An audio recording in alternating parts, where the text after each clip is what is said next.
This is like some next level scam stuff. So it's come to my attention that there's a paid access game even better than Deepwoken.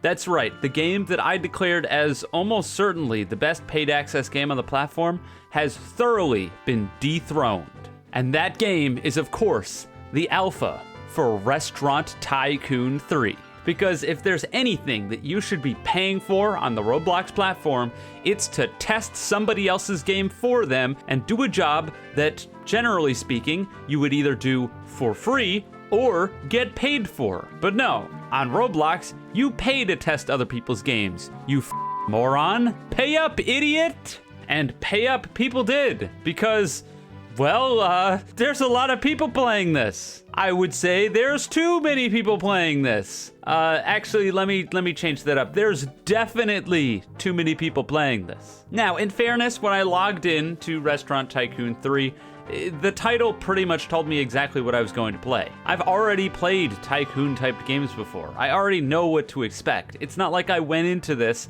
and was like, oh, this is going to be an extremely interactive game where you have to think about and do a bunch of... No, it's a Tycoon game. Of course it was going to be extremely simple, and of course it wasn't going to have much to it. And that's why, generally speaking, I don't cover Tycoon games, because why would I? I already know what to expect, so I'm just going to be preaching to the choir. But in this case, I have to pay for my Tycoon game, so it better kick some ass. And, as you can probably guess, this thing does not kick some ass. Not even close. So the goal of Restaurant Tycoon 3 is to get customers to come into your store and then feed them. Not super complicated. The way you do this is, it's the same. Every time, over and over and over and over again. Customers come in. You click on them, and then you click on a table. They sit down. Some of them might order an appetizer. If they do, you walk over, click the prompt, walk back over to your kitchen, click, do a mini game that's recycled and repeated over and over and over again with very, very little variation.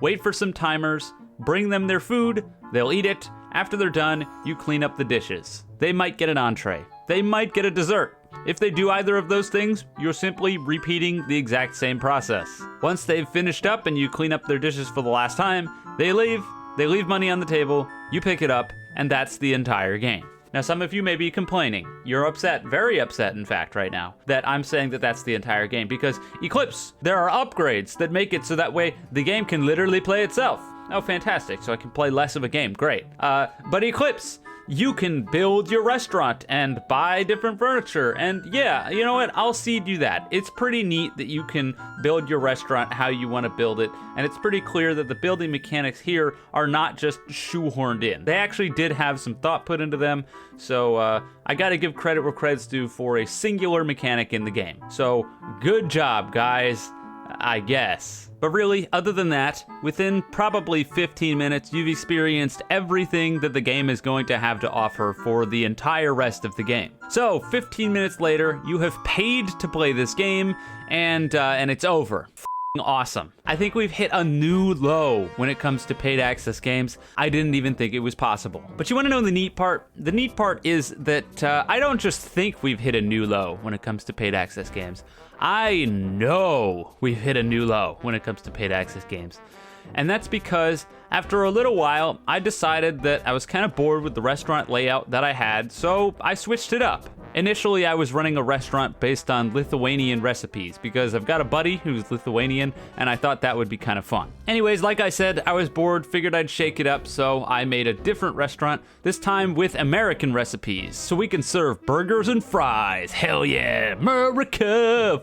Yeah! But honestly, what it came down to is even switching my restaurant types, it was completely identical to what I was doing before. I was still sitting customers down by clicking prompts, I was still walking over and pressing E a couple times and maybe rotating my mouse around or clicking, and the game still played itself when I bought different chefs and when I bought different waiters in order to go bring them food. So I guess at the end of the day, no matter which restaurant you pick, it's all identical and there's a major problem here. So you may have noticed that some of the UI elements were a little bit different when I switched restaurants. And that's because I didn't actually switch restaurants. I lied to you, get duped.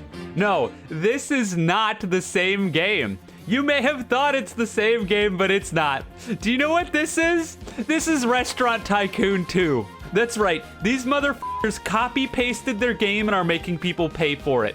This is a new low on the platform. It's a new low on the platform. I don't think this can be topped. If you think this can be topped, I would be astonished, but I don't think it's possible. This is lower than Blox Fruit. This is lower than Souls RNG. This is somebody taking a game they already made, copy-pasting the code base, changing the UI around a little bit, and then making people pay for it. Are you f***ing serious?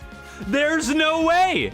Just look at the side-by-side. It's the same game. But Eclipse, it's a sequel. Then why does it need to be made? What makes this one any different or any better than the other one? It's literally the exact same video game. What are the improvements? Tell me, what are they? I'll tell you what they are. They don't exist, or they're so negligible that you would never know. You would never know. What this is a textbook scam job. And the people who don't see that are f***ing idiots, plain and simple. And there are a lot of f***ing idiots. If you paid for this, shame on you, you moron. Shame. And to the people behind this, who am I kidding? You're rolling in the dough, dude. You don't care. Good job. Mission accomplished. Pat yourself on the back for fooling a bunch of morons into paying for something that they already had. Honestly, hats off to you. I really wish I could be as effective as you at manipulating children into doing things. That would mean that I could manipulate all of these children to stop playing your shitty games and actually maybe play something good once in a while, but clearly that's not been working. The monopoly on manipulating children into doing shitty things is clearly held by a bunch of scumbags who resell the exact same game that you can already play for free. Go figure. Anyways, there's nothing else I gotta say here. This is a scam. Obviously, don't buy it. If you're gonna go in the comments and say, oh, Eclipse, it's gonna be free eventually, well, what part of this game that's currently a sequel couldn't have just been updated in the other game? Or do you think perhaps they're just remaking the same game so that way they can make people pay for it and also reset their progress so that way people who played the last one will go and play this one for hours and hours and hours and hours just to get to the same spot they were already at in the previous game? Yeah, it's obvious you're an idiot. Anyways, that's all. If you enjoyed the video, like, subscribe. If you didn't, don't. With all that being said, have a wonderful day night wherever you are, and see you guys next time.